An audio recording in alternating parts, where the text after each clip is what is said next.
Wow.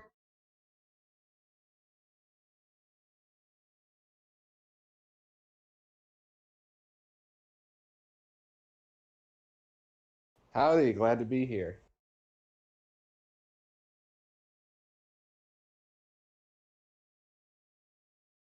Oh, that's a lot of people. I am XWolf26. Most people just call me Wolf. I thought up the name when I was 12, so that's why it's so many layers of edgy. Uh, Oof. but Join the club. Well, I mean, mine isn't edgy, but still, I've been stuck with this username since I was like 9. uh, I It's mean, at too this it's too point, late. I'm already yeah, branded. exactly. It's like I have.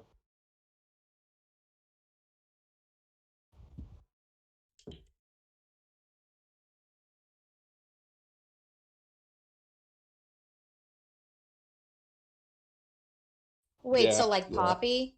How Poppy started out as that Poppy, but then she just became Poppy? You d- you know what? I'm You, just gonna let the topic drop because you know what? wow. Interview over. Furious, It absolutely furious. Ah. all right. So, to get back to the introduction,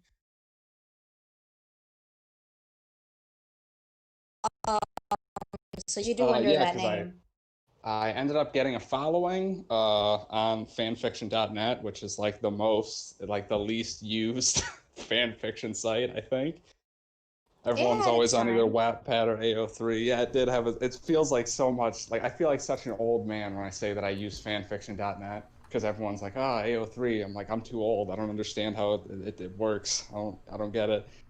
I don't know these newfangled contraptions." But Hey, yeah, I ended up I uploaded my first fanfics to a blogger blog. So Oh and my god. Oh, to make matters even worse because I was like 9 or 10 myself at the time. Um to make matters much worse, since I didn't have a phone or a laptop because I was so young. yeah. I set up the entire blog theme and everything or whatever via my Nook color, and Oh that's my also how I uploaded everything. Dude, I didn't even like know how to read when I was 9. What the heck? I god. was like completely I, stupid until like a couple months ago. Speaking of stupid, I just realized for the first like minute, 2 minutes of this podcast, no one could hear me because my mic was off for no, whatever Brutal. reason. really?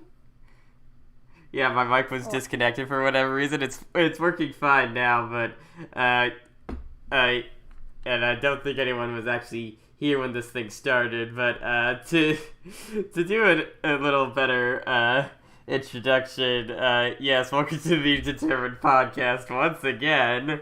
Uh, and yeah, we're Uh, interviewing XWolf26 this week. That yay! that's a Make short sure to version. like, subscribe, hit that bell. I don't I don't say that stuff in my videos. Okay, if they Tell your friends, tell your family, give your grandma a call, tell her all about it.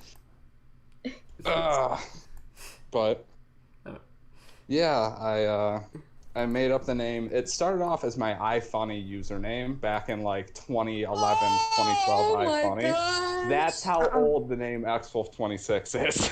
holy crap. And then I was like, well, I have this super cool name. I better put it for my super cool fan fictions because I was like 12 years old and everything is so cool when you're 12.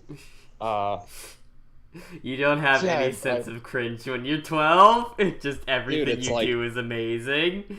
it's simultaneously the best and worst thing ever. Like how like from the years like 11 to like 15, how the brain works, where it's just like so stupid but so smart at the same time. Yeah, not giving an I F mean, I about people. second that. I I mean, second that not so giving an much. F Yeah. about people, but at the same time, not giving an F about people. Yeah, like the maximum creativity, but like the minimum like idea of how to construe it, how Minimum to construct something self-awareness. correctly. Exactly, yeah, minimum self-awareness. Yeah, just I think I just most of my cringy elements was less the, oh, I sucked at coming up with stuff and writing or whatever, because all things considered, my writing back then was actually pretty decent, and my artwork was like maybe average for the beginning person, maybe slightly above it. But the real cringe part was that as soon as I discovered what fandom was and how down the rabbit hole you could go in your actions, I plunged straight through it with no shame, and I was like, okay, what's it called? Saucy fan fiction. All right, I'll write some of that. Oh my Shipping God. has a list of 1,000,000 ships.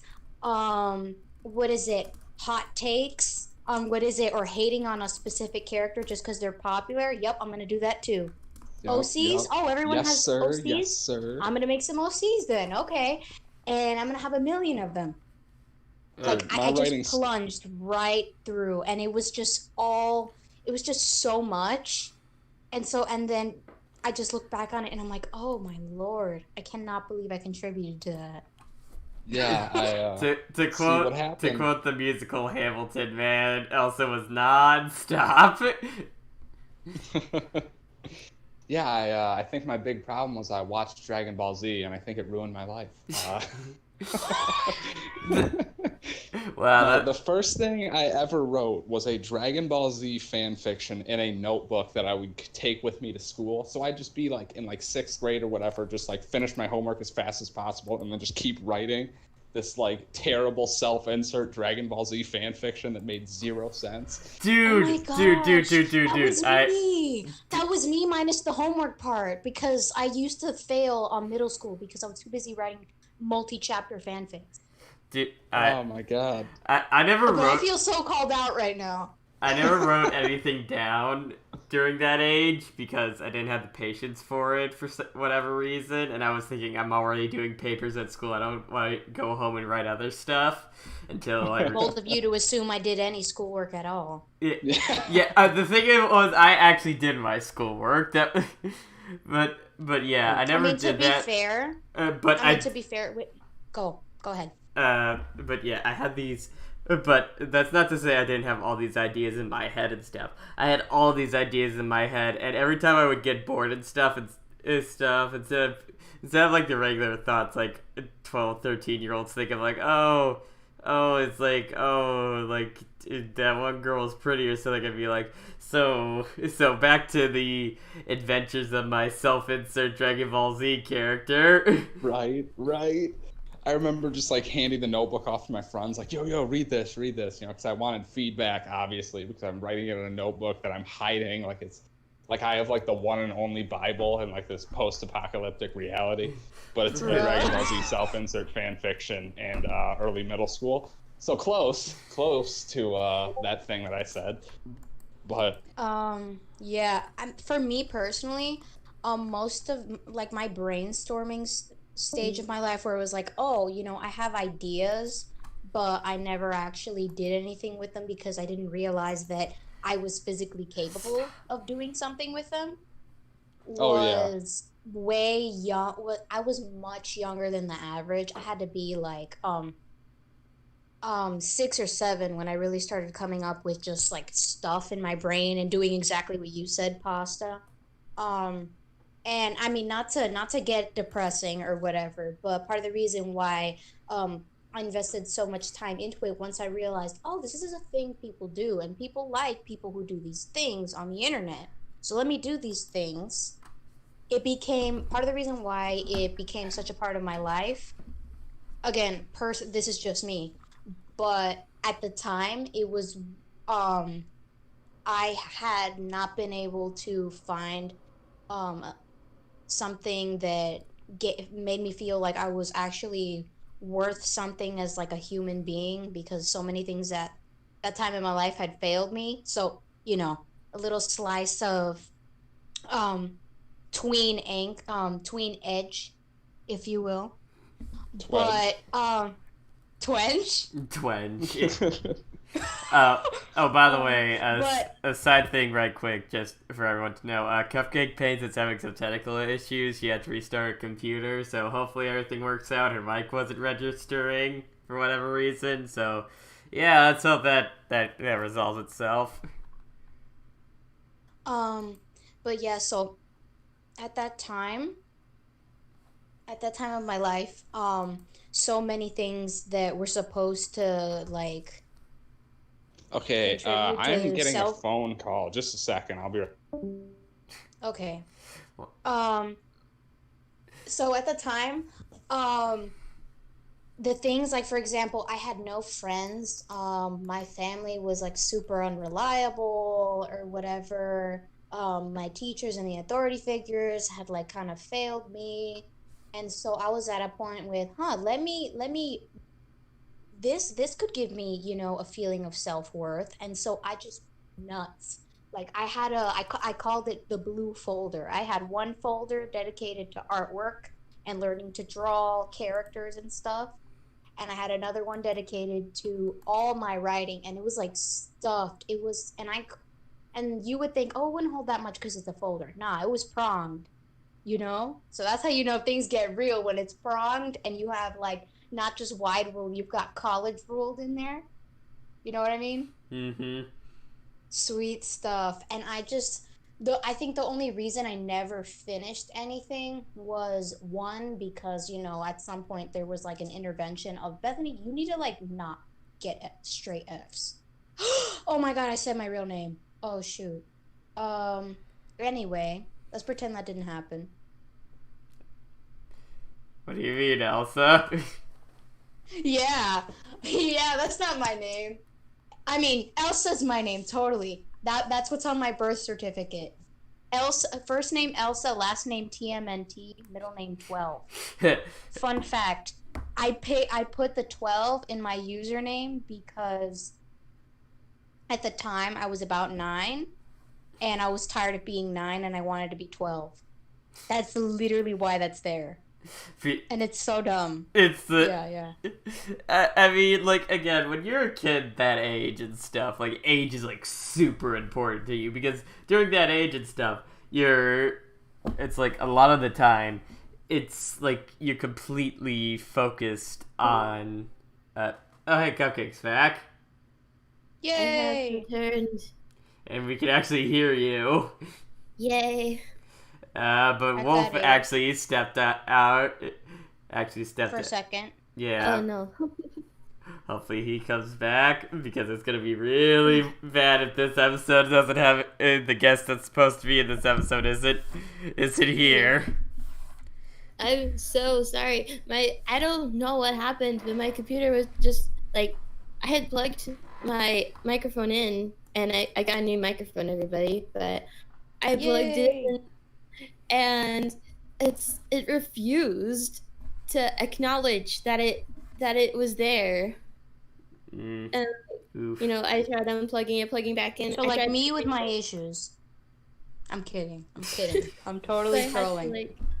I had to restart my computer and then wait a minute before it would actually register. I'm thinking about doing a highlight reel for this, for the first 13 or how many episodes we get before I had to go back to school and everything. And and I might just label this section just called the mess that was the opening of episode 12. Because we're having technical issues, people are having to step out, just all this stuff. People have fallen to the point where they need to eat chicken in a cup. It's terrible. But like I wouldn't be surprised. I wouldn't be surprised. I'm literally eating chicken in a cup. Shakes a grilled chicken. Computer, why? No. At least you beat the machine into submission, or woke it up from its slumber, or whatever it was that happened. No, she made it go to sleep, then it woke back up and was actually acting sensible. Go take a nap. Like, take a few second nap. Power nap. I've had power naps. Power naps. But yeah. Power naps can sometimes be the most rejuvenating things. Like I once had a power nap that I think actually saved me from going down a depression spiral.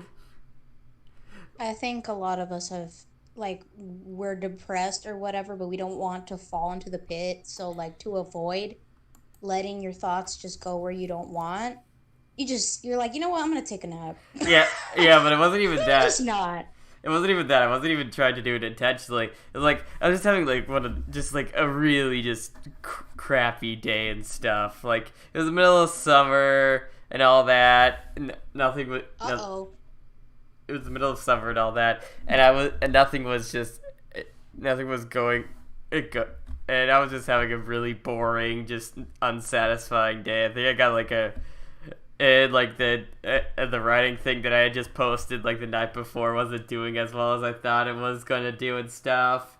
And I just felt a bit aimless and stuff, especially since I'd been working on that chapter for a while.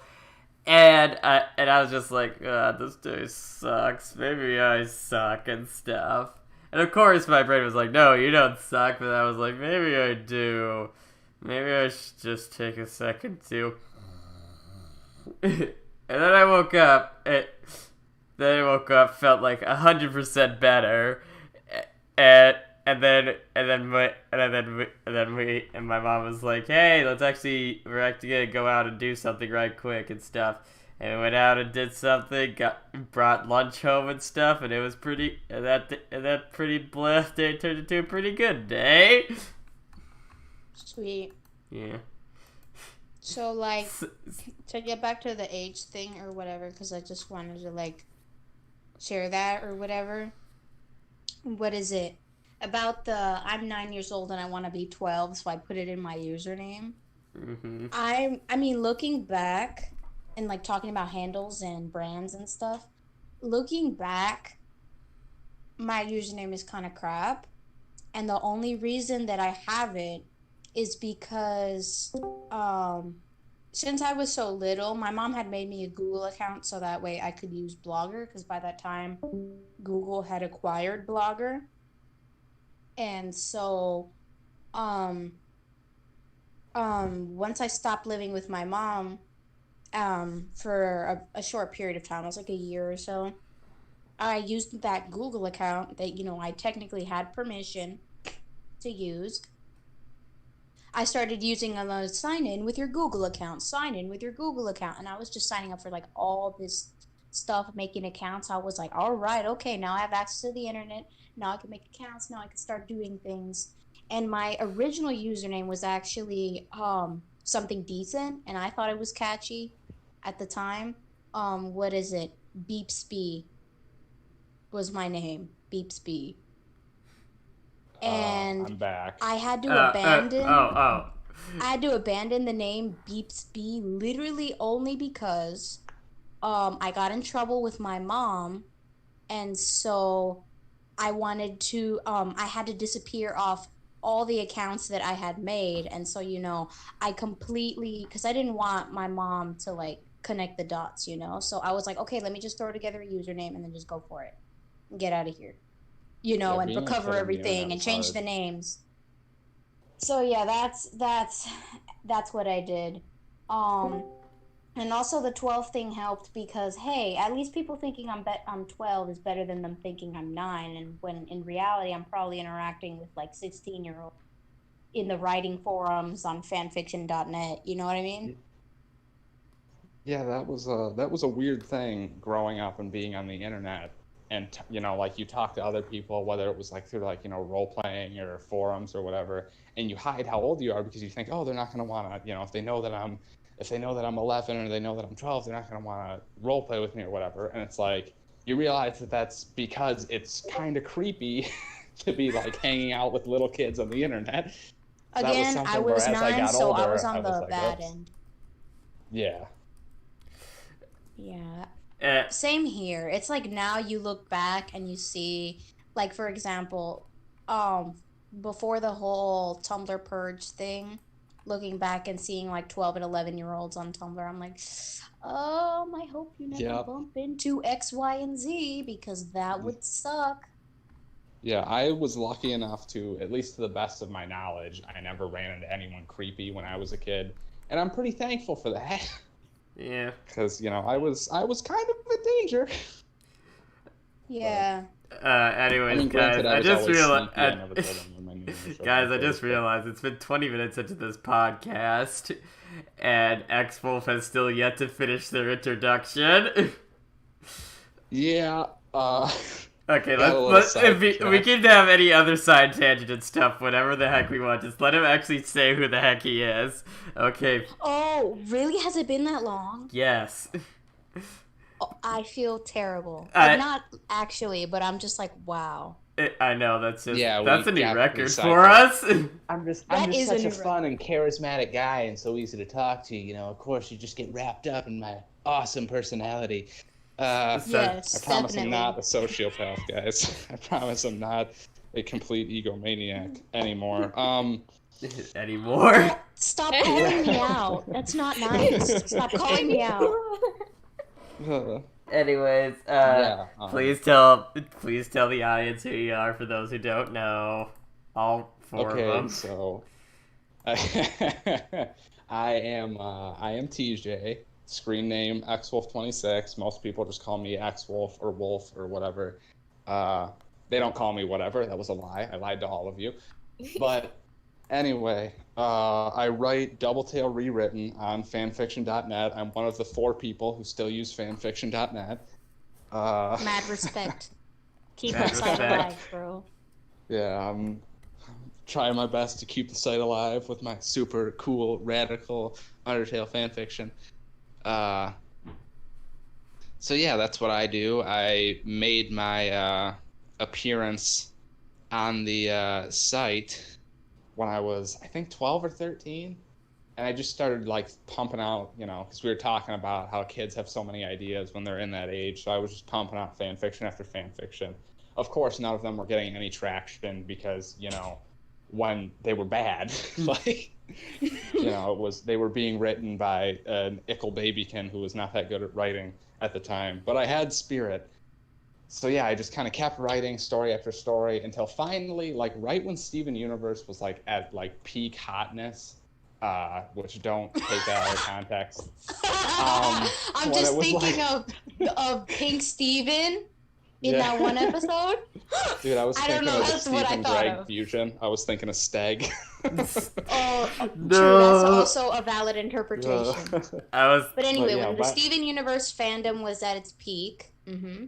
Yeah, right at like the end of, I think it was the end of season 1 when Jailbreak happened. Where sorry, yeah. I know I'm not supposed to swear. Yeah, so that's when I started posting the Steven Universe fan fiction that actually got traction. Because it was okay. It was just okay. But yeah, so I started writing that. I was probably like 14, going on 15 at the time. And that got some traction, and I actually got some people who started to follow my work. And then, that story was just, it was like 70 chapters long. It was just like nonsense, like, 70? mad. Yeah. Damn. I mean, each chapter was my lord. Each chapter was probably only like 2,000, 3,000 words, but it wasn't good. The story had fun, and I think that was always my thing that like got people with my earlier work was that it never really took itself too seriously. It always had a lot of fun. But so yeah, and then eventually I got this idea for Doubletale after getting into Undertale because in like the worst way to get into Undertale possibly, I found the song Megalovania on YouTube, and I was like, yo, this is awesome! And then it snowballed into consuming... Yeah, it snowballed into consuming 5 years of my life and counting. So, yeah, I did that. I started working on the original Doubletale, which was something else. It's a very long story. It's like this weird comeback story, my relationship with Doubletale. Because, I wrote it like I'm 19 years old now. I was 15 going on 16 then. Oh. So I write it, and I'm working on this story, and like this is again right when Undertale is at like its most popular. So everyone sees this story that isn't just like Sans and Frisk kissing, and they're like, "Oh my god!" Call out to the entire fandom. Be? Not that there's anything wrong with writing those stories or enjoying those stories. Anyone listening to this, you can read and you can write and you can whatever you enjoy. Yeah, read. It's okay. This is not a call-out post. I promise you are valid, whoever you are. Believe me, it wouldn't be the first time that one of us, it's mainly me, I'm just going to be honest, subtly calls out the fandom for its weird directions that it goes. Man, you've never read my story then, because if you actually look through the meta text of it, you realize, wow, I'm calling out all these sons of bitches. But yeah, so people were interested because it wasn't just friends, and it was something else. Yeah, it was this. I don't know. There's like this weird charismatic pull to the original Doubletale, where it was always like I just wrote it. When I first wrote it, I intended it to be like 7 chapters, and then people really liked it, so I was like, I guess I better extend it to like 20 chapters. And then I got to that point, and I was like, well, now I have this one ship that I like that I want to keep developing. So it ended up being like 45 chapters. And by after like the first 20 chapters, I split everything into seasons, like the different arcs. So after what would have been seasons 1 and 2, it kind of fell apart. Oof. People were still reading it and enjoying it a lot, but just like the quality completely tanked. It became so clear that I had no idea what I was doing. Season 4, the final season of the original Doubletale, I switched through 3 separate villains in the span of like 5 chapters. Oh my god. Oh. Because I introduced one of them, and I was like, I like this character too much. I don't want her to be a bad guy. So I made her a good guy and introduced another one. And I was like, this guy's boring. So I introduced the third guy, and he kills the second guy, like completely just aces him in like 5 seconds. It's a horribly brutal scene. And then he's the bad guy. And he was just like the most generic 2D fanfiction crazy villain OC that like everyone makes at the time. But you know, that's why I like. You know, I'm reminded when like a kid's like going through their like box of toys and stuff. It's like, I want to play with this toy. Nah, I'm bored with that one. Ooh, this toy maybe.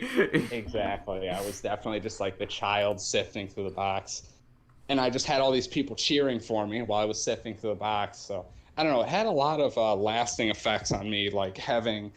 Because the original Doubletale rose to the #1 spot in the Undertale category on fanfiction.net. Wait, what? Yeah, it's number 2 now. It was #1 for a while. Wait, what's like, #1 now? Now I'm curious. This story called Home, I haven't read it. I've heard that like it's... I don't know. I mean, I don't want to say anything bad about it, obviously. I've heard that it's, like, good for a while, but then, much like the original Doubletale, it kind of starts to tank at a point. But I haven't read it, so that could be completely wrong. No shade towards anyone. It could be, like, the best story ever. I have no idea. But, anyway. So, yeah, I made the original. Or it could be my... Oh, sorry. I was going to say, or it could be my immortal. We wouldn't know. Yeah, exactly. Okay. So I have something to talk about on that front. So I had watched I've watched videos on My Immortal and stuff, and for this April Fool's Day, I bringing it back to Franz. Actually, I wrote a Franz fic in the style of My Immortal. Terrible grammar, horrible pacing, all that. And yeah, I made it. And one of the things I did that was interesting in it was that there was one character in it. It was an adult Azrael Dreamer and stuff. That's basically from the main one of my main AUs and stuff. He was there in it, acting absolutely normal, while everyone else was acting out of character, and it was just the biggest contrast. He was just like. It was just like, oh Azrael, I miss you so much. And Asriel's just like, Frisk, I literally went outside to go for a jog. I've been alive for years. What the hell is wrong with you? Yeah. And why does Sans look like a generic bad boy now that's 6 feet tall and smoking? Oh, dude, God. y'all remember Gaster Sans? Yes. That was just like the most teenage girls want this skeleton. We're gonna make this skeleton the most teenage girls would want. I don't know. It was ridiculous. Yeah, it was. I think one of my favorite My Immortal, well, one of the only My Immortal parodies that I read, and it was like years ago, but it never left my mind that someone wrote an Inside Out My Immortal. What the parody. Flip? And this is the only thing I can clearly remember, was that Joy decided to rename Joy from Inside Out, right? Mm-hmm. She started wearing all black and dark makeup, and she started dressing emo, and she renamed herself to Killjoy. To Killjoy. Oh my God. I can feel that hot topic. No. But anyway, so you were so the original Doubletale was at the second spot in the Undertale category, or it is right now. Yeah, it still manages to, because except for Doubletale Rewritten, which has just been slowly climbing the ranks. Well, not slowly, it's been kind of rapidly climbing the ranks. Because it's like the only every thing other there. thing in everything in like the top 20 is all stories that are either completed or haven't been touched in like 3 years. Mm-hmm. So, Honestly, my big that's how goal all the for best rewrite, fics are. Yeah. My big goal for the rewrite is to just get it to that #1 spot again. That would be, because like I said, it's been a weird comeback story, because while I went with Doubletale, and when I wrote the original Doubletale for not even a full year, I think it was like January 2016 to like August 2016 or September 2016. Mm-hmm. And, in that time I got all that popularity, but also like my regular life was kind of falling apart. Like my parents were getting divorced. I started to flunk out of high school. Like it was a mess. So when I started messing up in real life, I like got all messed up with my writing. So, I got like almost writer's block. I started working on the spin-off story that I made the spin-off story purely so I could get to the end of the spin-off story. Because that was the thing that I thought of, where I was like, that's so cool. Let me rush through the 15 chapters before that just so I can get to the last 5. And that's what I did. But yeah, I just wasn't happy. And finally, December 28th, 2018, I put out the first chapter of the rewrite. Because Doubletale had been this thing that was just looming over me for so long. Like, I got so tired of it in those years that I had writer's block, where I was thinking about Doubletale all the time. I had all these ideas for it, but because I was so willy-nilly with the original Doubletale, my new ideas would punch 1,000 plot holes in the story. So I didn't know what to do. I felt trapped, just like everywhere else in my life. I felt completely trapped. I had no idea what to do. And finally, It was really my girlfriend who helped me a lot. I was so sick of the characters, I never wanted to see them again. But my girlfriend loved the characters so much, and she kept them alive while I hated them. And then finally she drew this magnificent art piece that she doesn't like, because she's always self-conscious about her art. Every artist is again, I remember this one post that I saw. It's like, so what do you do after you finally finish a piece of artwork? And then the artist is like, I stare at it long enough until I find something that I hate about it. I think I've seen that. With me personally, I tend to find the thing that I don't like pretty quickly. And I either try to fix it, and I usually, or at least get it to a point where it's not as noticeable, or I'm just like, screw it. I'm not good at that kind of thing anyway, so I'm not surprised that it turned out how it did. I'm at a point where I'm just so over it. I'm like, this is garbage, whatever. Wouldn't be the first time. Yeah, but like, so yeah, I was at this point where I was like, I hate this original story so much. I'm so sick of looking at it, but everyone else loved it. You know, there were so many people. I mean, when I stopped writing it, it was somewhere around like 900 something reviews. Before I started the rewrite, it had gotten to like 1,200 reviews. Holy So flip. in that couple years of 0 updates, I got 300 more reviews. Like, hey, this story's so good. Oh, I love the story. I just finished rereading. There were so many people who must have reread that story like 20 times. And I was like, how can you reread the story that many times and still like it? But I guess there was just something about it. But yeah, so, you know, my wonderful girlfriend kept the story like alive while I hated it. And finally she drew this art piece. And it's like I'm through like the first quarter of my senior year. I'm finally starting to get my life back together. And I look at this art piece and I think about Doubletale and I'm like, you know what? No, I have to fix this. If this is going to be my big story that's so like important to so many people, that so many people love, I'm going to fix it. I'm going to make it what I want to be. So I did it. I started writing it, and I haven't stopped writing it, which was amazing because for so long I was like riddled with writer's block. I had so much trouble trying to do stuff. And this was just a thing where I was actually able to do it. I forced myself to do it. I set deadlines. And now it's been a year and a half, and I haven't stopped. Sweet. Awesome. That's awesome. That wouldn't be the first time that I hear of like a fanfic. Especially, I don't know if this is just a fanfiction.net thing. I've seen like this one writer who, who wrote similar like multi-chapter, long, complicated stories or whatever, and then got dissatisfied with them, and then she was like, you know what, I'm gonna just, do a rewrite.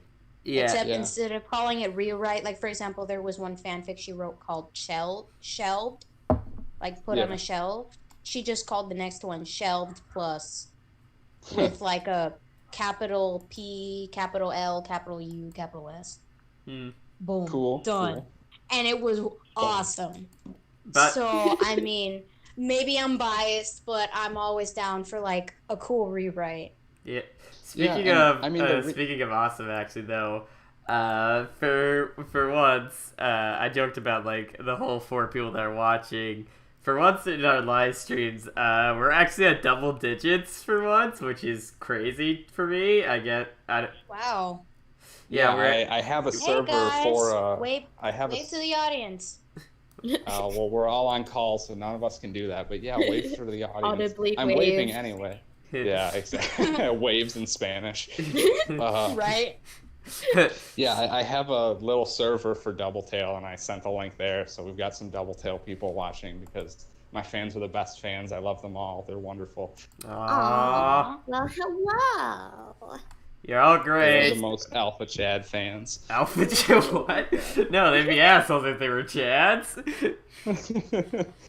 Dude, like, I don't know. That's been another amazing thing about Doubletale, is that I never really branched out much and started to like, because all I can do is write. I can't draw, I can't voice act, I can't sing, I can't do anything like that.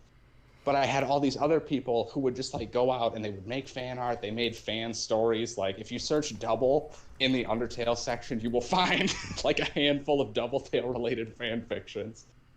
Oh my god.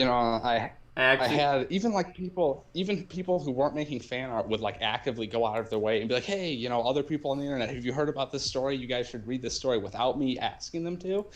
They just did it because they wanted more people to know about the story, and that always like amazed me, and I always thought that was so cool. Oh my gosh, actually, that's awesome. I googled Doubletale, and holy crap, you did get some freaking great art. Yeah, dude, it's really cool. Someone made you a freaking comic of Doubletale, at least. Yeah, the original Doubletale got a bit of a comic in, and that was cool. Someone's working on a Sprite comic for Doubletale right now. Oh my god! Awesome. I am jealous of you because that's one of my dreams, to have one of my stories adapted into a comic and stuff. So, oh my god. Yeah, I believe I think he posted chapter 3 recently. Now he's working on chapter 4. It's awesome. I appreciate it a lot. He's up to I page. think that's Maybe awesome. I'll like comment the link below or something. I don't know. I should do that. but- Yeah. Shout out to Yeah, shout out to Kiro Neko palette. Yeah, Kuro Nico palette, also a great one. My girlfriend it's- Megan, she doesn't draw much currently, but she made a lot of great art for the story. And I mean, like I said, the rewrite would not have happened without her. You know, and I feel like she doesn't get enough recognition for that. Like, if it had been up to me in that time, Doubletale would be dead and buried. Mm-hmm. But like, she was just so awesome and supportive and helped so much. You know, and she made so much great fan art in the time, and like, you know, she doesn't like it because she's critical of her own work, but I love it a lot. Like, my background on my laptop is something that she drew. But Aw. yeah, That's awesome to have that kind of support and stuff. I it's honestly from do not your- know where I would be without her. Well, That's great. well, just know this, Wolf. When you're feeling down, I'm 20 years old. I've never had a girlfriend, so you at least got me beat in one regard. It happens when it happens. There's a lot of crazy people out Honestly. there. Just wait. It's like, I would, Yeah, just because wait. Megan's the only person I've ever dated outside of, like, I guess, a relationship in first grade, which relationships in first grade are not relationships. Yeah, yeah. Again, I think it's a rule. Oh my God, I have Like, a crush on you too. I Like, think it's that's not. I think it's a rule that like anything before high school doesn't really count. Seriously, yeah. Anything before high school, like, surround that with asterisks. Like, that's not real. The kind of only romantic thing I had was like this girl in third grade and stuff. And the thing was, it's gonna sound so much like a movie and stuff. The thing was, like, I had this crush on her and everything, and I think she actually did sort of like me back too and stuff. And we and that third grade year and stuff, I actually had to move from Minnesota to Georgia, and like Heartbreaking. yeah, and literally the last thing I did at school and stuff was like a little third grade 9-year-old me kissed her and stuff, like full on the lips and everything. And then Oh my God. and then I walked what a away chat. from her. I don't know what her reaction was or anything like that, but yeah, I just You kissed her and ran. well, no, kissed her. Uh. Well, this was literally like my school bus was about to leave, so I had. Oh, that's what it was. It was just oh my God, it was. That just makes it better because not only did you run off but you just jumped on a school bus. Most Mm. I peaked at 9 years old, and now I'm just gonna be alone for a long time.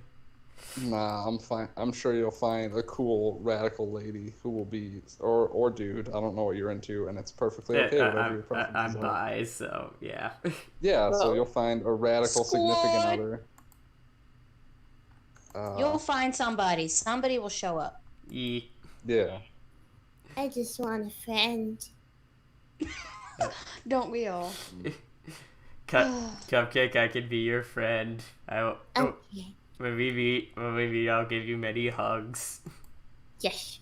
I need the hugs. Hmm. That's what it's all about, man. I don't know. You're already pretty So- sweet.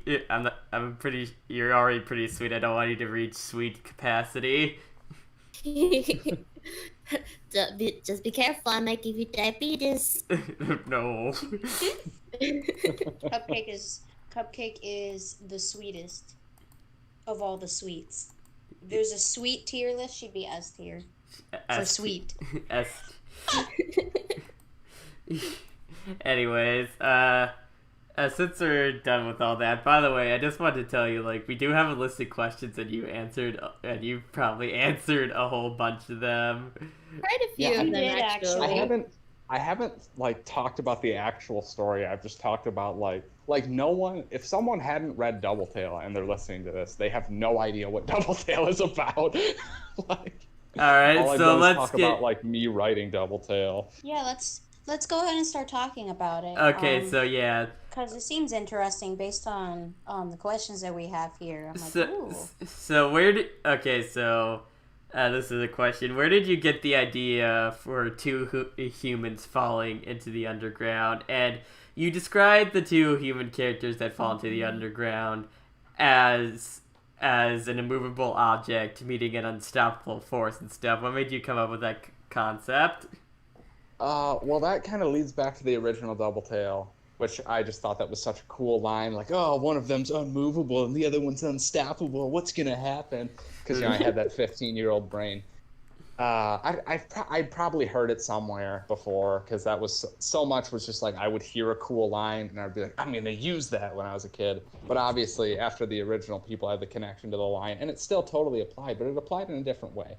Because in the original, the immovable object was our main character, Katur the Hacker, and the unstoppable force was Kara Dreamier. And in the rewrite, the immovable object would be Katur the Hacker again, but the unstoppable force is Anthony the Anarchist, his counterpart, the other main character of the story and the main antagonist. Mm-hmm. So that's where that whole immovable object thing came from and how it evolved over the years. What about the two humans, just falling in the underground at the same time or together? All right, so a lot of these answers are going to lead back to the original. So in the original, in the original, it was only Katur who fell into the underground all the way until like the beginning of season 4, where I was like, what if there were other people in the underground? So I added all these other characters. One of which was, now Anthony the Anarchist. He was the one who ended up being like the shafted-in main villain at the end of the original season 4 that was totally two-dimensional at the time, but I've like developed him so much since then. Like now he's like a real person, and he's like relatable in ways, and it's like it's actually it's fun to have him on scene. It's not just like this is generic. He's no longer character. Exactly. He went through a whole Zuko arc from Avatar: The Last Airbender. Yeah, he is no longer a generic crazy guy number 42069. It's really something else. Yeah. Cute little side thing. A cute little side thing. My mom was like, "Can you peel cord for dinner?" And I was like, I'm in the middle of recording a podcast, and I thought she'd be like okay or huffy about it, and then she was just like, no, it's okay, sweetie, good luck, and I was just like, aw, thank you, Mom. Aw, that's nice. Supportive parents. Yes, they actually do know about my podcast. It's not like a terrible secret or anything. Yeah. You're not like hiding in the basement, just hoping like with the door locked, just. Well, like a hole. I could have do. That's what I've been doing. Not gonna lie, but I do that only because my mom knows. My mom knows, and so does my whole family knows. And the reason why they know, and the reason why. I mean, I don't have a basement because I live in Florida, but the reason why I lock myself in a closet and I lock my door and everything, the reason why I do that is because my family is loud. So loud. It's like, if I want a quiet environment, I'm going to have to tell them to stop breathing. It's terrible. It's going to be clobbering time. Well, joke's on you guys. I don't have a basement either because I'm in Georgia, and basically I've seen basements in Georgia. I've seen it. I went there once. Not this part of Georgia. Anyway, this is the no basement zone. Yeah, I'm built on a slab, and also no basement zone. I don't have a basement because we're poor. Oof. Fair. I mean, we're not like poor, but we're like, we've got our little house that we've had since I was born here, basically. Well, not in the house, but you know. Yeah. Close enough. Yes. That was your first home. Yep. Still is. Sweet. First and only home. I mean, with how the occasional descriptions I've got of it and stuff, it's filled with. It seems pretty nice, and also filled with a bunch of animals. I mean, for me, it's complicated because, like, we've rented, like, most of our lives. Oof. So it's like, what counts, what doesn't. And I've also moved, like, over 8 times by this point, and I'm only 17. So it's like, I'm one of the people where the saying, home is like where the heart is like a true statement, because honestly the building doesn't matter. Heck, me and my family used to live in a car for like we had that phase. Oof. So it's like home is where the heart is. Heck yeah, it is. And home for me has mostly been wherever my brother is, because we as siblings, we just always traveled together, whether even if my mom wasn't there and my dad wasn't there, it was always the two of us. So it's like, who needs a basement when you've got a brother? Right? Yeah, dude. That's equal trade right there. Totally. Especially because they're both good at hiding dark secrets. Alrighty then. I mean, there's some pretty screwed up stuff that happened in my childhood that I just kind of suppressed, so... Dude, I mean, yeah, me too, but I'm just talking, like, in general. Like, for example, when I discovered Undertale, I was like, bro, like, he's effectively, like, my best friend in terms of, like, he's a best friend who's, like, biologically related to me, but is also a lot younger than me. So it's like, dude, look at this stuff. And then he's like, what's that? And so I introduced him to Undertale. I told him about all the characters, and it's not like he wanted to know, but now he does. And it's been like that with pretty much every fandom I've been in.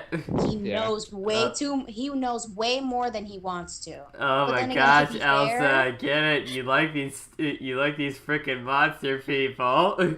You're not the only one cursed with knowledge. What is it? Actually, when, because I talked about this, a couple episodes back, that at my at my middle school, lots of the students had, obviously, we have our regular people, normal people names, but we also had Undertale names, and there was, like, at least 10 different people with, like, Undertale names. I believe I went through, like, Alphys, and then I switched to Kara, and then I switched to Temmie. It was like a combination of stuff. But my brother, after I told him everything about Undertale or whatever, he's like, "Can I be MK?" I'm like, "Sure." Aww. MK, who especially is because at the time I was Alphys. Doubletale. Especially because at the time I was Alphys.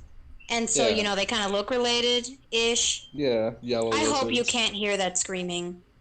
Not particularly. I cannot. You can't, or you can? I cannot. Slightly. Anyways. Oh, Lord. Yeah. Just so you know, remember how I said my family's really loud? This is slightly worse because, literally only because, this is my extended family, so those are actually 2 very young cousins. That aren't used to the concept of, somebody's doing something that needs silence, so let me not scream like I'm getting stabbed. So we get to reach a whole new level of, interesting. Yeah, I was watching my niece and nephews earlier, and that really do be how it is with young kids. They have no concept of volume control. Yep. I'm in a pretty interesting situation right now where I can smell my dinner being cooked and stuff, and I know my mom's gonna shout out dinner at some point.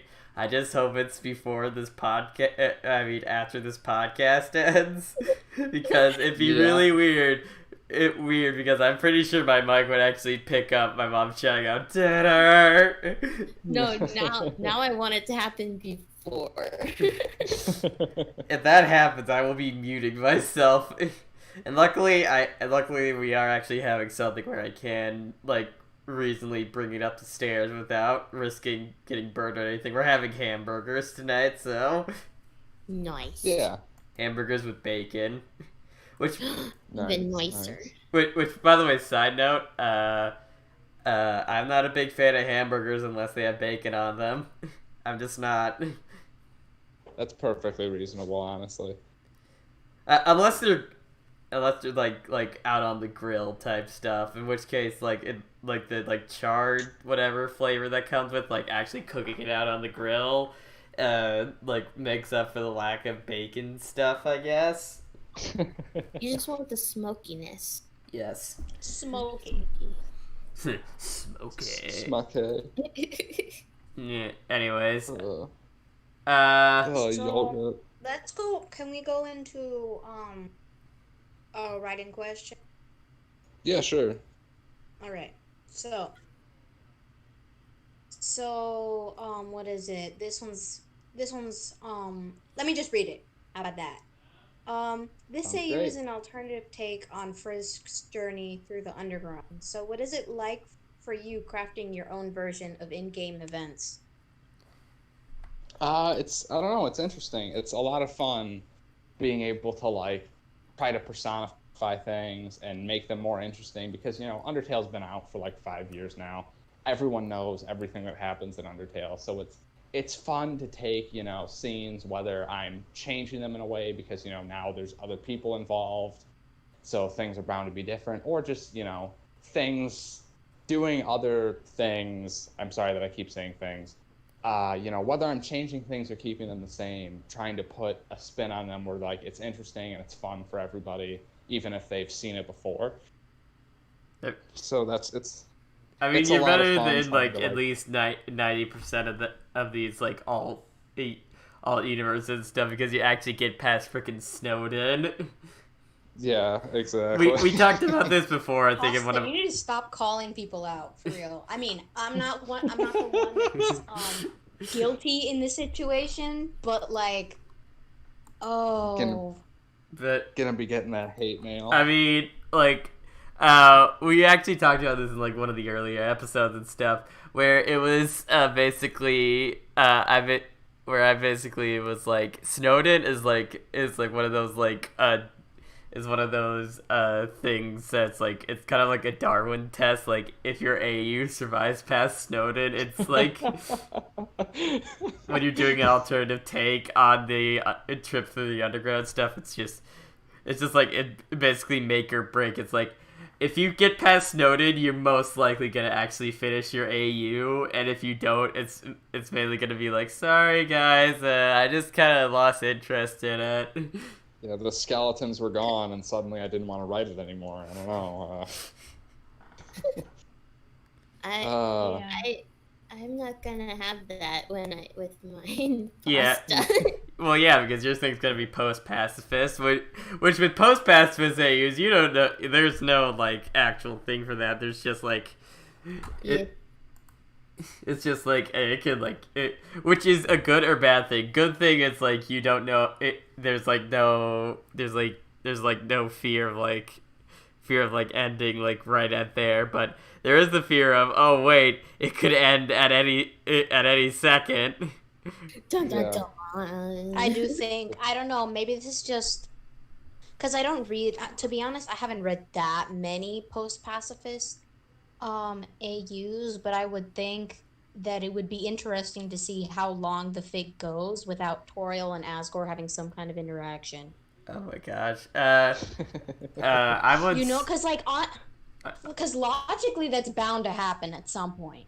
But a lot of fics will never get apart. Yeah, like especially with Frisk, you know, loving and appreciating like all of the main characters, and they're two of the main characters. That means if Frisk is there, then I mean it's gonna happen at some point, you know. Like what about a birthday party? All that dreaming family the drama. first interaction they have and stuff in my AU is when actually actually solicited from either of the two of them is where Frisk basically goes missing and stuff for a little bit, and Toriel's just like, Asgore, I need your help and stuff because like she's basically she like gets out the phone and she's thinking about who she wants to call, and then she realizes the only other person that's ever had to deal with like her children being gone missing before and stuff. So yeah. Oof.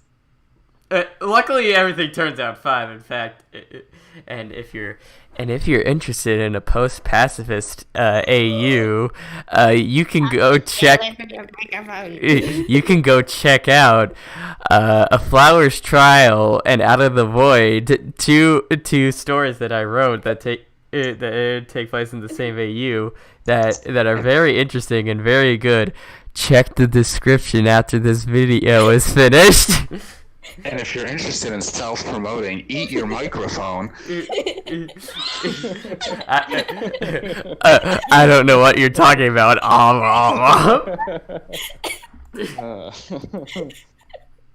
To get back to back to the task at hand. Jesus. Well, I just wanted to throw in something about the Snowden Town like stopping point thing or whatever with alternative Undertale journey type AUs. For me, it's hard to know if I really stopped at that point because at least, you know, when conceptualizing it, I had an Undertale AU at some point that was supposed to be one of those crossover types where Undertale, but it's these characters from this from this work, or Undertale, but it's happening in this location. You know what I mean? Yeah. My combination, please nobody steal this. My combination was Undertale and Inside Out, called Underside Out. I like that a lot. Speaking of crossovers. And what? Speaking of crossovers and stuff, like, we talked about like it's like the overly created, like absolutely no semblance of cringe at all phase and stuff that everyone goes through when you're a big creative type and everything. I had a kind of relapse with that when I first started writing my fanfic and stuff back in the day, where I was thinking about doing crossovers with all these big named AUs and stuff. And sweats. And one of the things I had for like my main AU is called Out of the Void and stuff for Undertale, and not Over the Void, that the amazing comic by Absolute Dream, Out of the Void and stuff. Currently in a copyright dispute, but anyway. Man, I don't have the power to go fight up against Absolute Dream. just Absolute Dream, just come on the stream and everything will be fine. Yeah, come on the stream and there will be absolutely no legal action. But anyways, I was thinking when I was thinking about doing those crossovers and stuff, it's like I thought of like a crossover titles and stuff that would basically be a play on Out of the Void and stuff, like Out of the End for Endertale, Out of the Glitch for Glitchtale, that type of stuff. Yeah. Oh my god. I'm very happy with my Underside Out title. That wasn't even the original title until somebody pointed it out and I was like, yo, that's perfect. One of the most fun parts about creating an Undertale fanfiction is naming it. Honestly. Throwing Under in there, or throwing Tail in there, or making it some weird shifty-wifty. Yeah. Or some vaguely mysterious sounding title. I mean, A Flower's Trial and Out of the Void, for my credit, they actually do mean something in the actual story. And then it's funny because I have, on my actual fanfiction.net account, I have 2 stories that kind of happened on accident, and I just uploaded them. And you look at the titles, and one of them is called Sacrifice for the Cause. And then the other one is Long Distance, Friends and the Past. With like a colon. Sacrifice for the Cause. The first one is like something that it's like a cult advertisement. Sacrifice for the cause. And then, are you ready for this? This is going to be really dumb. But the Sacrifice for the Cause fic is actually a really angsty, edgy Franz one shot. Oh my god. And it's so, and like, because it was actually the result. I don't know if you guys remember this or if you guys were around for this type of thing, but and I believe that this may or may not still be going on, but on Wattpad there's a lot of different like books. Like some people make like art books or like whatever books where they, instead of like posting an actual story they wrote, they like talk about something else, or they share their artwork and things like that. And a common book was ship opinion books, right? Oh my god, I read those. And the thing is, and where they like give a rating, except I was like, wow, these people, they're so terrible. They only write like 3 sentences for each one, and their reasoning doesn't make sense. You know what? I'm going to make a real ship opinions book. And you know what I'm going to do? I'm going to write analytical essays that analyze all the parts of it. And then, as a challenge to myself, I'm going to write a one-shot where I try to not make it terrible. And so here's the thing.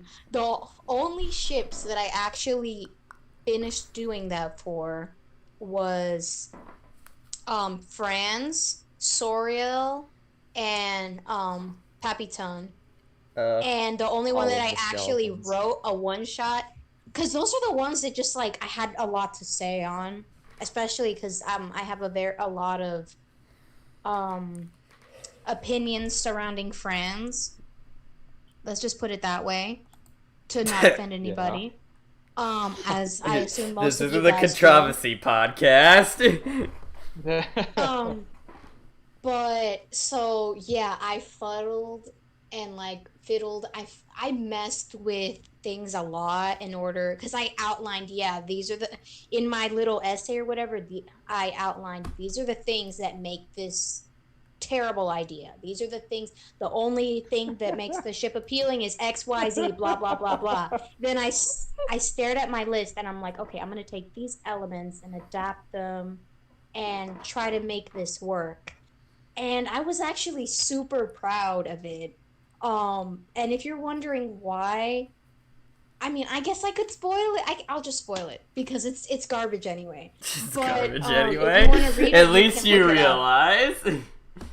What is it? So basically the concept was, and I'm talking about me, but I'm just trying to explain where the edgy title came from. Sacrifice for the cause is because, what is it?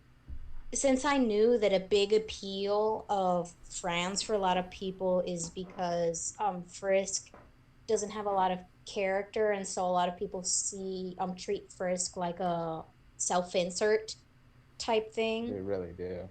I made it so that well, first of all, I was like, oh yeah, okay, Sans can remember alternate timelines, because that's also something that happens a lot in Franz fics, right? God. So I made that, and then I said, okay, so to avoid there being some kind of reset or whatever, Sans started trying to do whatever he could to make sure Frisk didn't get like depressed or like upset to where they would want to reset.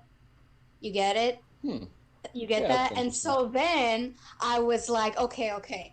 So how do they actually get together then? So Frisk or whatever. So the idea was Frisk asked Sans out once they turned like 20 or something like that, right? Mm-hmm. And then Sans was like, yeah, I really do not want to date this person, but if I reject Frisk, they're gonna reset, so I have to say yes. Elsa, I just want to say that you put way more thought into this than most Franz shippers do. No, because the point is that, and please no one take offense that is listening, my intention is not to belittle ships, but it's just simply the fact that usually when I see Franz, I think, wow, this is not good. This is a terrible idea. That's just my opinion. A lot of people have those reactions. I mean, Font says this is a thing, and we all have our natural reactions to that. I'm not going to. So, just Sorry. So my thing was, when I wrote it, I had the mindset of, how do I make this idea not terrible? So I did what I could. There was this whole angsty thing where Sans had feelings for Toriel, and Toriel had feelings for Sans, but then Toriel was like, "Oh shoot, you're dating what's basically my kid." So yeah, that's not okay. Mom and so got the it whole going on. No. and so the reason why it was sacrificed for the cause was because the whole idea was that Sans only dated Frisk to avoid everybody else suffering or whatever, having pain or going back to being in the underground. So wow. and it's and relationship. It's really not. No, but then there was this like not to like spoil like the actual end, because it was all based on, it was supposed to be like a really short 100 word type thing, but then I was like, no, this requires too much explaining. It's gonna have to be a full one shot. But going back to like the actual like stupidity with the titles, you look at that and you're like, wow, this is just so something. And then you look at the other fic that I have on fanfiction.net, and it's like long distance friends in the past, right? And it's like Frisk and Kara writing letters to each other, all wholesome and stuff. And then a plot twist that hasn't come in yet, and I'm just gonna spoil it because who knows if I'm ever gonna finish that. A plot twist where Sans picks up on things in their letters, because they allude to, because they're getting their letters monitored, because Kara just was separated from Frisk's body and is like with Alphys, and Alphys is like, making sure that Kara isn't gonna fall over and die, because of course. Kara always fucking. And so Sans and Alphys were like monitoring the letters, and then he's like, okay, a lot of this stuff is really suspicious and weird or whatever, and it's supposed to be essentially how the genocide route stuff gets in the open type thing, but like with a sweet, fluffy flavor to it. It's just terrible. My point being, sweet, fluffy murder flavor. A classic in fan fiction. Oh yeah. New Dum Dums lollipop flavor when. Yum. Whatever. I'm sorry. I talked about like my garbage way too much. Point being, it's much better than my Wreck-It Ralph Sugar Rush garbage. That was my true cringe phase, where I swapped out all swear words with candy puns. Yes. That is such a creative level of terrible. I love that. Instead of iPod, because iPods, were still a thing that people owned. I did C-Pod for Candy Pod. Wow. Oh my god. Dude. Because I have done some things that I am not proud of. We all have. Let's be honest. Up the plot of Doubletale. I have done some things that I am not proud of. I regret nothing. Cupcake, you've done bad stuff. Anyways, there's a warrant for Cupcake's arrest in 14 states. I didn't think it was that bad. Oh no. Oh no, I post cringe. I'm gonna lose subscriber. Watch out for Solar Sands. Solar Sands. Oh, okay, but actually building off that just a little bit before we move on. You talk about those ship opinions things. I kind of did it for one of the most conceited reasons. I did it for validation. I wanted to see if other people agreed with me. Like my main. Oh my god. Yes, it's just valid. A lot of people did it for that reason. Yeah, I do, but saying it like that, I'm just like, that was such an asshole reason why to read those things. Because my main ship was Frisk Real and stuff, Frisk X Asriel, and it's like, I want to look at these, and I looked at these, I was just like, does anyone else see the beauty of this ship and all that stuff? And And the thing about it was, like, I actually picked a ship where it's one of those ships where it's either people either really do love it or stuff, or they just think it's okay, and they just don't. They're just like, yeah, it's kind of cute. I just don't get it and stuff. It's one of those ships. And see, I see that. I totally get it. A lot of people, they just give kind of like a meh rating, and they give like 1 or 2 sentences. That's what pissed me off about ship opinion books, and why I was trying to create a proper one that was just utter cringe. Yes. I'm just making you guys cringe. I'm so sorry. You're gonna get a disease from all of this. You guys are gonna think that I'm like the most trash fan fiction writer ever when I say this, but I usually don't really care much about ships unless they involve my OCs. Oh, wow. Well, that's natural. I'm not gonna lie. That's completely natural.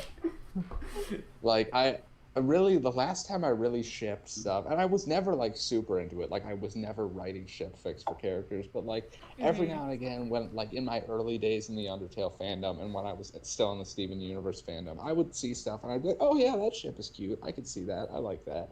But I would never, like, go out of my way forever. To write something. That's exactly what I was thinking of, too. Hey. That's awesome. Even though some people have said, like, actually considering the experiences that you have, they could just be like actual, like, super asexual best of friends type thing, which that would be cute too. Yeah. Which not to go back to talking about space Nazis or anything. But... No, don't get back on that topic again. Yeah, last episode went on a very interesting tangent. Yes. We were talking about, okay, what exactly is the appeal of space Nazi? Don't what bring... isn't the appeal of space Nazis, dude? Think about it. I mean, that's why Star Wars is filled with them. Not. Yeah, let's if any of the viewers want to check it out, once we're done here, that was our last episode with who was it? Kobold King. Yeah, where we talked a little bit about it, because somebody mentioned Star Wars, and then somebody mentioned Doctor Who, and then somebody mentioned Steven Universe, and we're like, that's a thing that people do. Yeah. And you guys should totally go watch that other video. Like, subscribe, hit that bell icon. You are the only person that's done that. The actual creators, especially me, who actually owns the channel, I have never done that because I think, hey, if they like this stuff, they're gonna do it anyway. I'm not telling them to do it. No, you have to do it because I said so. Like, subscribe, do it right now. I'm gonna take it personally if you do not. Remember to ring that bell also for notifications. Yeah, exactly. Oh my god. Also, play Raid Shadow Legends. You think we have... This video was sponsored by Raycon. Guys, I can't hear you. I'm listening to an audiobook from the amazing service Audible. Libby. Libby. Do you guys know what Libby is? But if you guys want to learn how to make even better fan fictions, then why not check out our sponsor, Skillshare? Hi, do you want to learn how to draw amazing art? I've seen that thing around so much. Okay, let's actually get back to this. That tangent was a little too much. I am broken.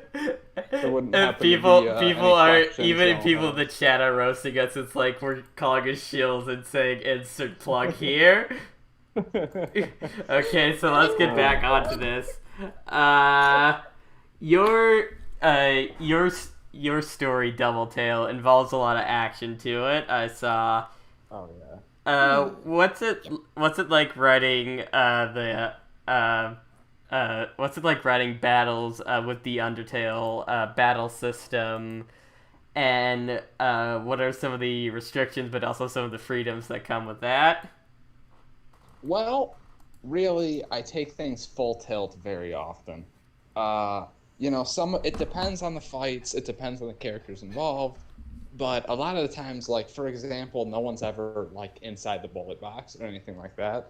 Really, I pretty much do with battles what like I like to do, which is I mentioned earlier how Dragon Ball Z ruined my life. So a lot of my fight scenes are just these crazy intense, you know, Undyne throwing 1,000 frickin' spears, you know, blotting out the sun, whatever, all that kind of stuff. I have no room to People talk. punching each other in the face. I have no room to talk because that also happens and stuff like that happens in my story. It's fun to write, it's fun to read. Yes. It's an interesting divide with Doubletale because Doubletale has a lot of fights in it. Especially in the most recent, I just finished up season 4, which is the halfway point of the rewrite. And it's an interesting divide because you have people who are like, I love fight scenes, you know, this is so cool, you're doing so good with these fight scenes, these are so intense. But you also have people who are like, I'm not really here for fight scenes, I like the character interactions, you know, I kind of skim through the fight scenes. I don't know, it's like a 30-70% split where 70% of people are like, yeah, this is awesome, and 30% of people are like, I could take it or leave it. But yeah, I mean, writing with the characters, because the way that Doubletale is, the first 2 seasons is like the first one's the genocide route, and then after that it's the pacifist route, and also like a lot of other things happen. But it's, you know, they're still in the underground. Those 2 seasons are very deeply based in the storyline of Undertale. But after that, it goes more into like AU multiverse stuff, where now it's like, okay, we're more branching out. This isn't really. It's both a pro and a con of Doubletale. Because obviously when someone comes to read an Undertale fanfiction, they want it to be Undertale. You know, people expect characters like Undyne and Papyrus and Mettaton to be at the forefront. So people, you know, if you're accepting and you just want to see, if people are there just to see a good story, then they'll be okay with those characters kind of taking a background step.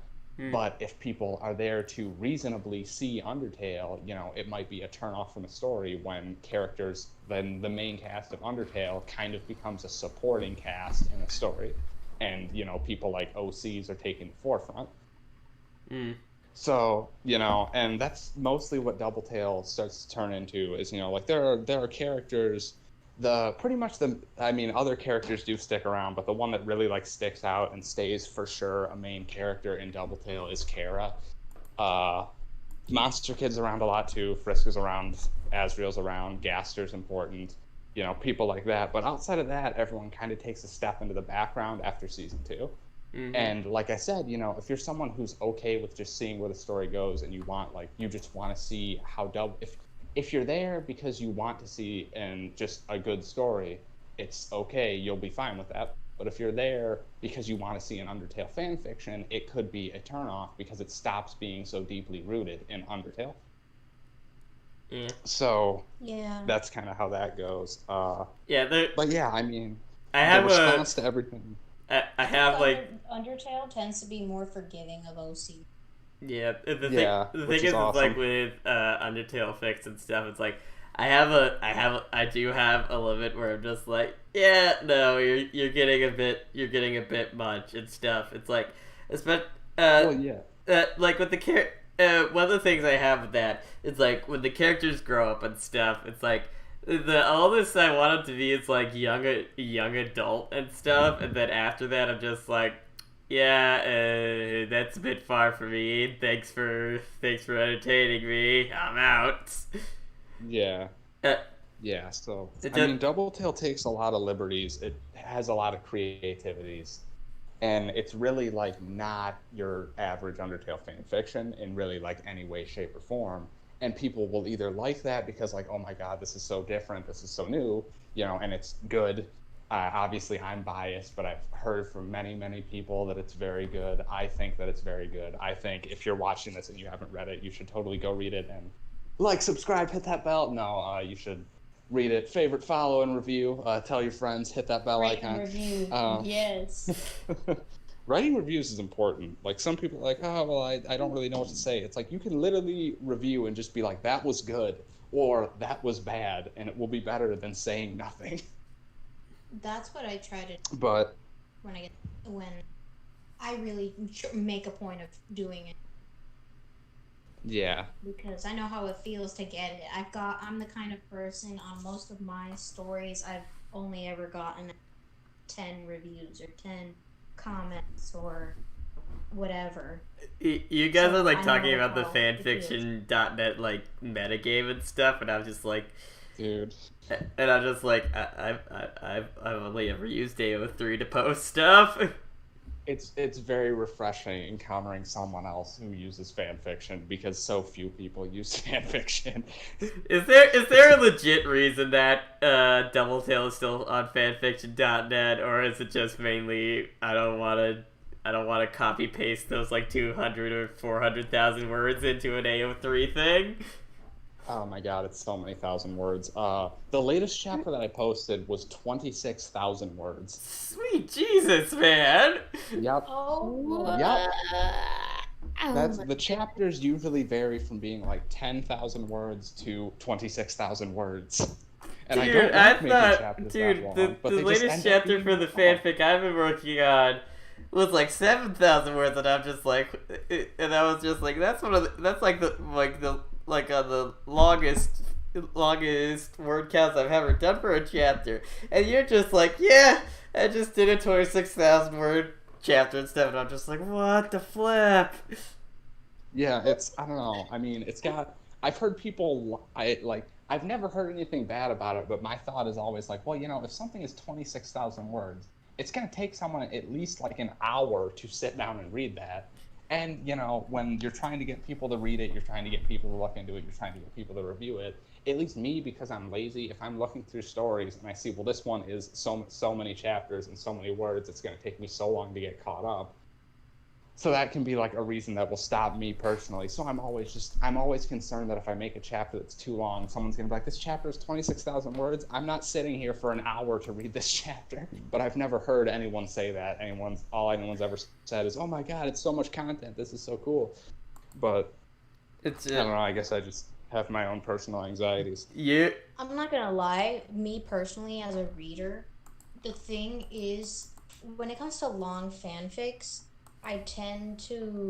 what tends to happen when I read them is that the first chapter is like not really that long, but like as the story goes on, I don't know if it's just that the writer improves or the writer has more to say or starts using more imagery, but then it just gets really freaking, and it's like, to an extent, it's like whatever, because they already kind of dragged me in, you know what I mean?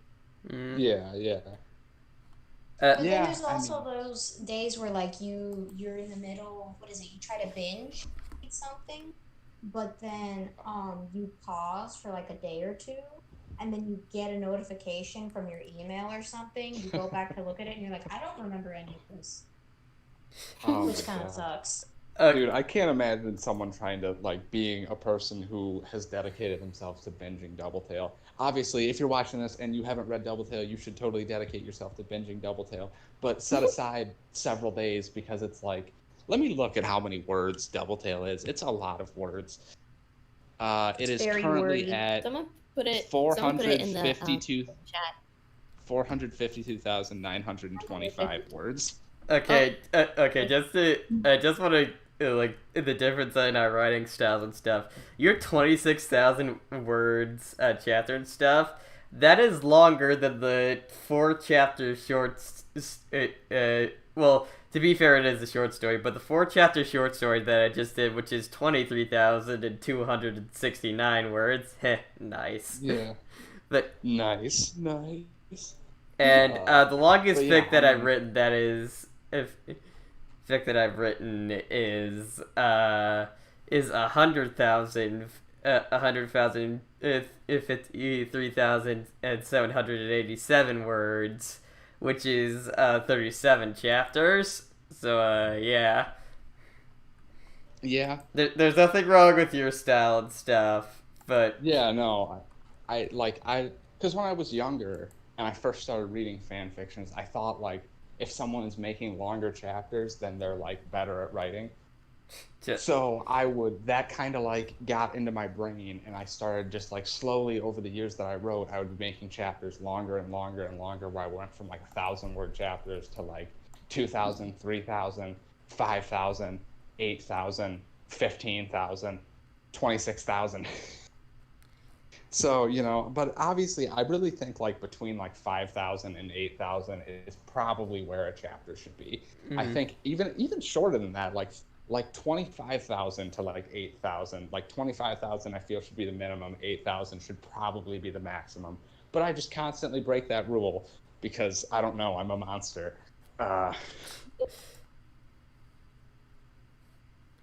Just another thing, just like saying, like, just because something long doesn't mean that's good. I mean, Final Fantasy 13 is like 50 hours long. That doesn't make it a good game. Exactly. Yeah, length does not. Hey, I have a friend who likes that game. Do Don't not be take like that out that. of context. Not fair. Anyway. Yeah. Hey, okay, it should take 20 something hours till it gets good. How about that? This is now the Final Fantasy podcast. No, I know nowhere near enough to host a Final Fantasy podcast. I'm a Kingdom Hearts person. I don't know Cloud about from Super Smash Bros. 4. Oh my god. Sans from Smash Bros. Ultimate. And nowhere else. But my name is Sans. My name is Sans. Smash Bros. Ultimate. Sans Deltarune was my father, and Sans Undertale was my grandfather. I'm still not over. What is it? I don't know if this is true or not, but I heard that there was a Smash tournament, like a big one, that was hosted, where they had I don't know how many of you guys play Smash, but there's a ton of like different stages and such. Yeah. And there's an option to use a flat version of the stage that doesn't have any platforms or like extra stuff, and it's basically just a skin for the stage Final Destination. And then there's also an option to use to do the same thing but with Battlefield. So it has like the 3 platforms and all that. Well, at this tournament, they made it so that way the only legal allowed version of Battlefield and the only version of of Final Destination was the Ice Climbers stage and the song Megalovania. I'm so serious. I honestly don't know if that's true, but I saw something like that. I did see a couple professional Mii Gunner players literally counterpicking either Battlefield or FD just to use the Ice Climbers stage, because it looks like Snowden. Yep. And I was just like, oh my gosh, these people. And it's funny because the commentators didn't even get the reference, which I thought was hilarious. Yep. They're like, why do you pick that stage? I don't know, dude. And I'm just there losing my mind. Sans and Smash memes have been like my favorite memes of all time. Like when Smash Ultimate was first coming out, and all of the memes would just it'd be like the full intro to the game, and then suddenly the eye appears in the last 2 seconds. It's just like doo-doo-doo, and that's the end. I totally hate that the intro for, well, not actually hate, but whatever.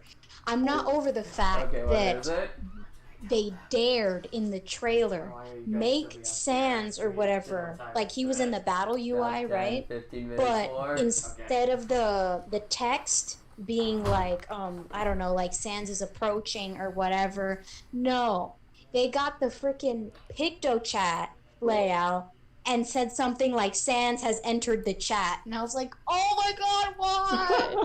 Why? Why did you do this?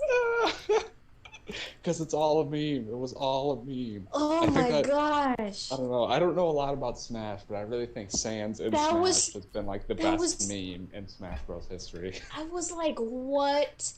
What? No, that's wrong. The best one was Hose Mad. That was the best one. I don't know, man. That was the best one.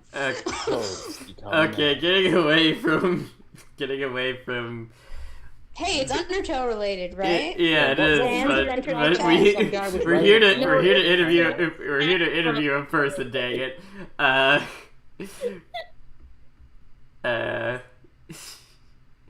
So you're next the question. first. You're the first. Next question.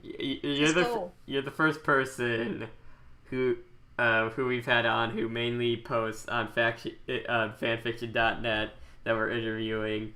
Could you explain from your experience what the Undertale fanfiction scene is like on there?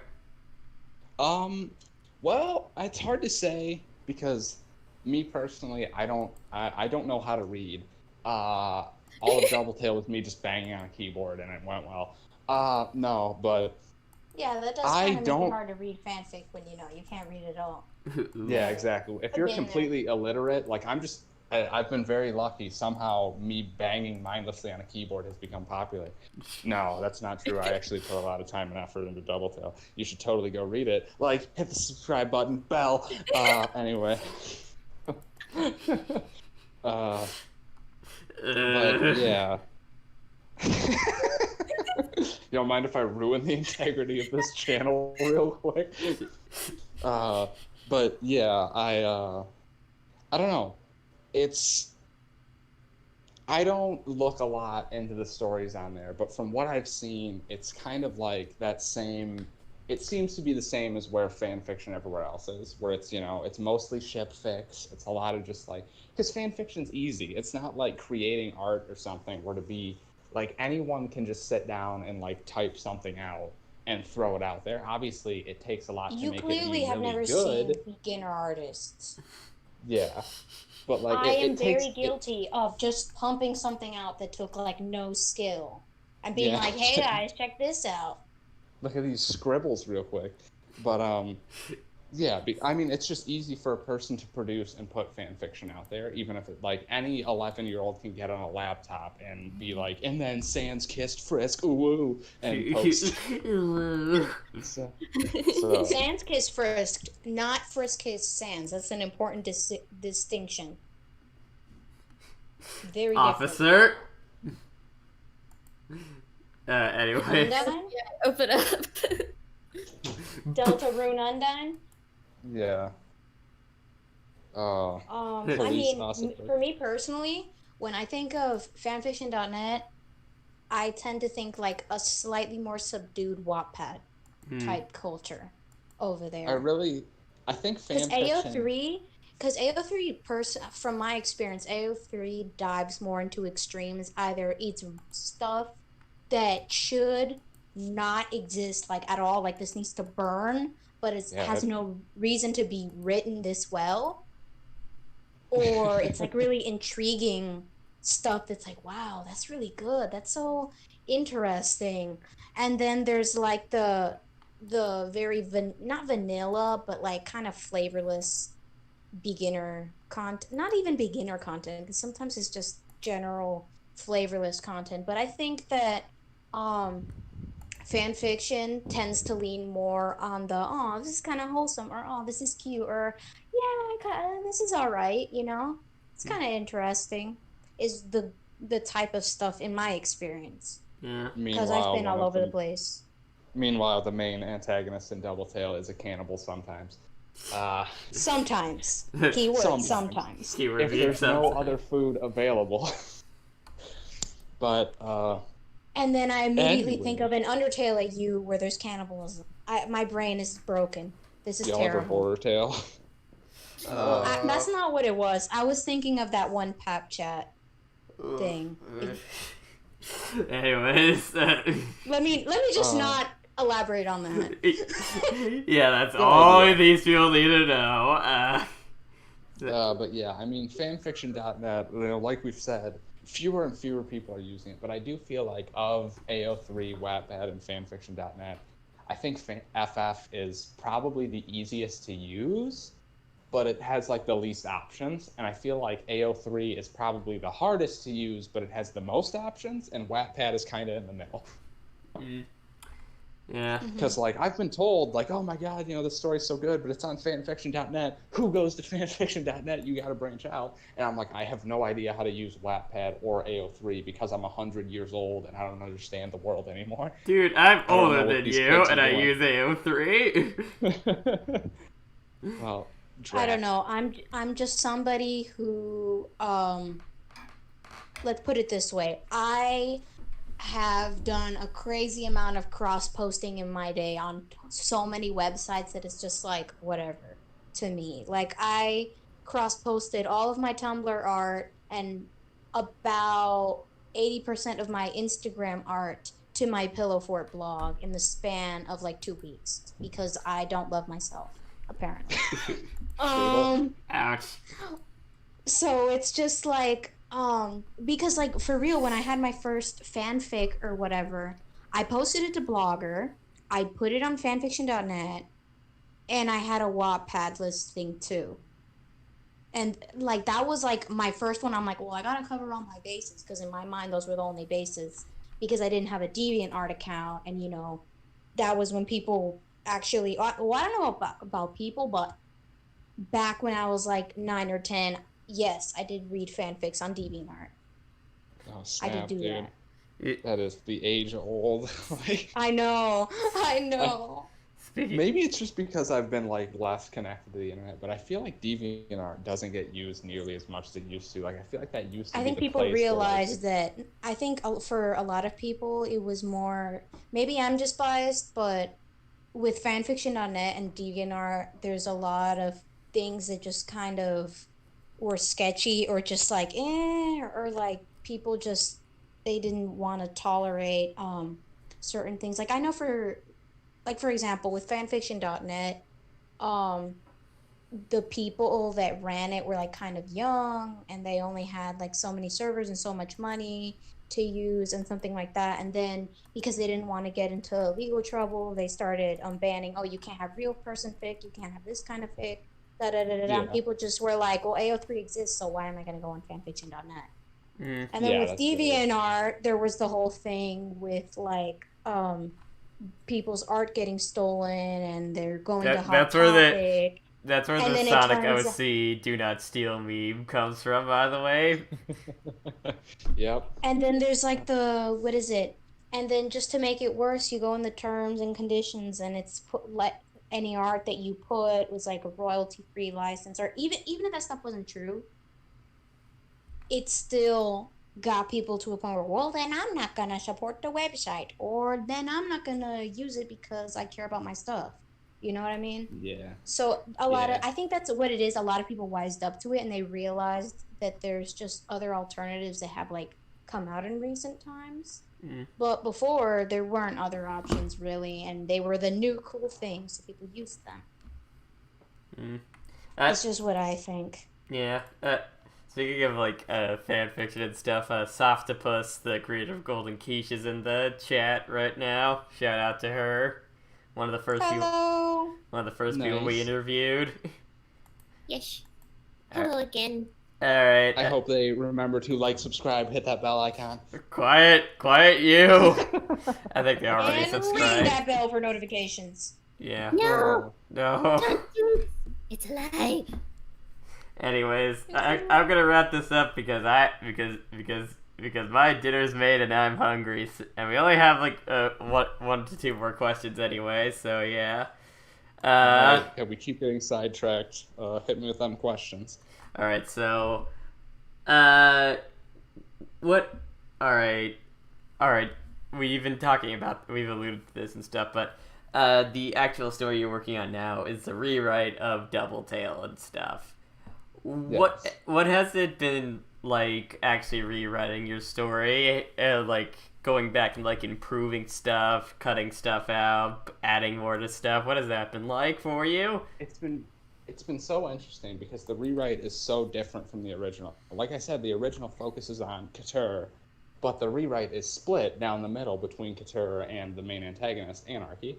So it's already, you have like throughout the entire story, you have a completely different side that you never saw before in the original.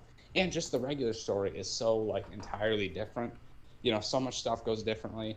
And most people really love the rewrite.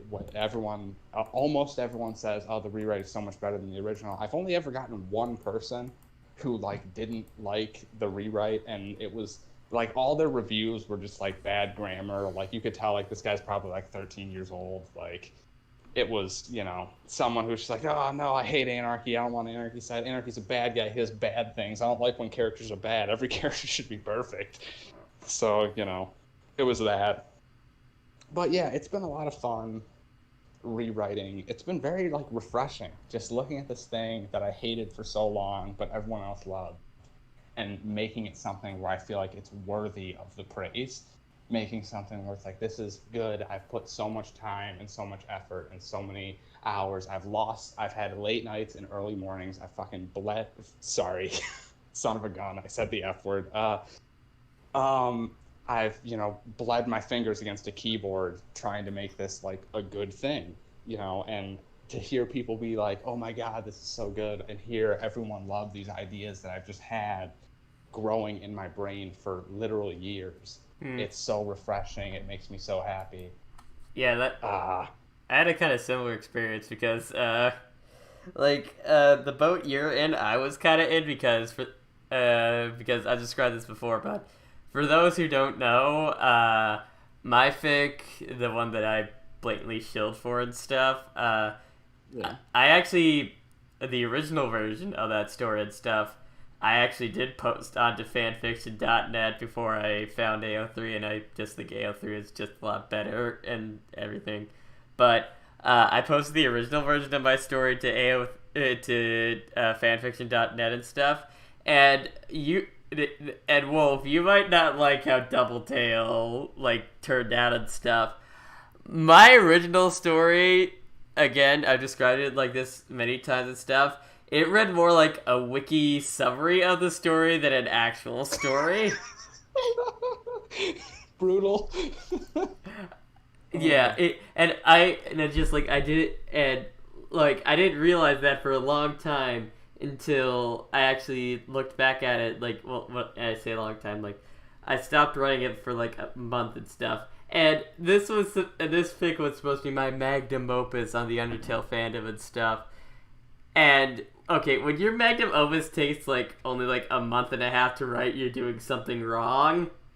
And yeah, Unless it's just like a really intense drabble. Yeah, but anyway, so I didn't realize that until I looked back at it and I saw how it was, and I was just like, God, this is hot garbage. And like none of my characters, it's like they're more like dolls and everything that I like move around and do what I want than actual characters with motivations and stuff. And I was like, okay, this is garbage. I'm gonna rewrite this stuff. And that rewrite I finished up earlier this year in April and stuff. That rewrite took like an extra. It went from like a month and a half to write that thing. It went to like about a year and like 3/4 of another year to finish and stuff. And I'm actually so happy for how it turned out and stuff compared to the original and stuff. I mean, I still have problems with it, especially with its earlier chapters, but just from where it was, God dang, is it so much better than what it used to be. It's just, oh my God. Let me see, is there any more questions that we got? Or if there's chat questions? Chat hasn't actually been asking that many questions. They've mainly just been talking with themselves and reacting to what's ever been on the screen. Chat says, please ask, it's Damian Smith in chat, says, please ask Wolf about his 700th review. What? Is this mythical 700th review? He's gonna be so happy that this got brought up. What is this? So the Dr. Sawbones, or on here, Damian, was it Smith? Yeah. He's gonna be mad that I didn't remember that. He decided, because usually what he'll do with his reviews now is he'll like message me personally on Discord and tell me what he's thinking, but then he'll just like put some random thing as his review to get the review count up. So in a brilliant moment, all of his neurons firing, his 2 brain cells dinged and hit each other, and a spark was made. The 700th review of Doubletale Rewritten, this story, my magnum opus to the Undertale fandom, is the letter E. Was it the letter E 700 times? It was just one E, one capitalized E. That's all it was. E. Because Damien thinks he's so funny. Oh my god. It reminds me of that one video of the girl that's wearing the dinosaur costume, and she just walks around and she just says, E. Like that. Exactly like that. And she goes from ear to ear, too. David, oh my god, David Smith in the chat said, damn it, I should have put 700 of them. Do not do that next time. So help me God, saw once. 1,000th review, here we come. Oh my god. Dude, okay, if y'all can get me to 1,000 reviews, I mean, considering I still have another 4 more seasons of Doubletale to do, I'm sure if I keep at the rate that I'm going, I'll get to 1,000 reviews. But I mean, I want to get to that number 1 spot, and that number 1 spot is like 2,000 something reviews. So I have a lot of work to do, and I really should branch out more.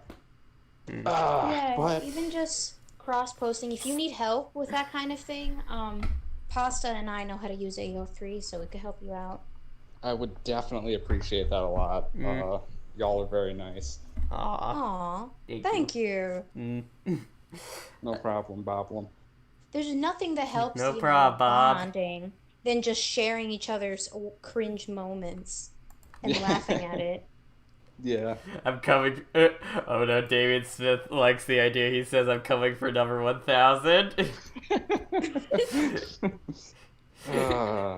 And you know, it's gonna be one of those things. It's gonna be long enough where you'll forget why you're scared of the number, like getting up to 1,000 reviews, but then you actually do it, and it's just like then you actually get to 1,000 reviews, and then you see David Smith actually posted this thing, and just 1,000 E's, and then you'll be like, oh my god, it was for that one stupid interview on that podcast. Dude, if he hits me with the E on review number 1,000, I'm deleting fanfiction, I'm going off the grid, I'm gonna be a mountain man. Not playing these games. Yeah, that's awesome. Dragon Eve, thank you for actually, I'm now following. Dragon Eve said, I'm now falling out of the void on AO3. I'm remembering right that's Pascal rewrote that story to make it better for him. Yes, that is that. And thank you for actually doing that. But actually, I have to get going soon, so let's wrap this up. Because I think we've gone through all the questions and stuff. So yeah. It's kind of late over here, EST. Yeah. Well, it's evening now. Yeah, and I haven't had dinner yet. It's been kind of waiting for me for like 20 minutes now, so I better wrap this up. Dude, Pasta. All right. You should invest in chicken in a cup. No. I'm telling you. No. It's the next best I can't fit a hamburger in a cup, Elsa. I just can't. It just comes out gross. What's the problem here? Chicken. I can't wait for Pasta Guy's next Deltarune fic. Yeah, the line at the end that's coming. The line at the end, my new Deltarune fic that's coming out on August 5th, if everything works out right. But yeah. Dun dun dun. Anyways. All right. Yeah. Well, thanks y'all homies for having me. Thanks to you people for tuning in. Thank you all, XWolf26, for letting us interview you and stuff. Thank you. You know, I guess if I were to have a last statement, I just want to say Doubletale Rewritten is a story about actions and consequences. Mm-hmm. It showcases two characters, one of them who used to be a terrible person and is trying to change, and the other one who used to be a good person and is now being the worst he can be. And it sets out to show how easy it is to be awful, but how hard it is to redeem yourself. So if that interests y'all, you know, I hope you guys, people watching, people in here talking to me are nice enough to go read, review, subscribe, hit that bell, you know, all that stuff. We're gonna get more subscribers you know, from this one thing, for this one video, just because you shield for us like that. Yeah, or you're gonna lose subscribers because these guys are sellouts, man. They're talking about Raid Shadow Legends. I'm done with this channel. Anime QB said, "I thought the last statement was going to be E." You're never gonna live that down, buddy. Before in my entire life. I hate this. Remember how I said that my fans are the most Alpha Chad fans? I was lying. They're terrible. I hate them. Oh my god. That's not true. I don't hate you guys. Please keep reading and reviewing and spreading my stuff around, please. Yeah. It's all that I've got. That's not true. I have other things that make me happy. I mean, you have a girlfriend, which is better than most of us. Dude, it's seriously, like, very important. Light of my life out there. Anyway. Probably chilling with Cupcake up there in that S tier for sweetness. Dude, she really do be in that S tier for sweetness. She's in the Z tier for sweetness. Like, anyway, my girlfriend is the most Alpha Chad girlfriend. Anyways, the good old fashioned Alpha Chad girlfriend. Anyways, yeah. Thank you all for being on here. It was great. And for those... Oh, say who's coming on next. Oh, because we got a big guest coming on next.